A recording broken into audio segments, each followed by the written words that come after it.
अंत्यविधीसाठी पैसे नसल्यामुळे एका मुलाचा मृतदेह 24 तास तसाच पडून राहिला होता. चंद्रपूर इथली घटना आहे. चंद्रपूरच्या बाबूपेठ परिसरातल्या टॉवर टेकडी भागातल्या पिंटू हजबलचा उष्माघाताने मृत्यू झाला होता.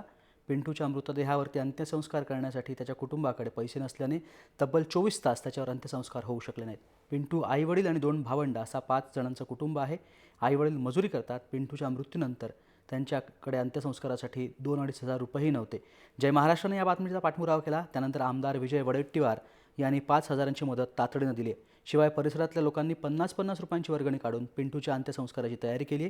कोट्यवधी अब्जावधी रुपयांचं उत्पन्न असलेल्या चंद्रपूरसारख्या उद्योगनगरीत एका कुटुंबाकडे मुलाच्या अंत्यसंस्कारासाठी पैसे नसावेत यासारखी दुर्दैवी गोष्ट ती कोणती.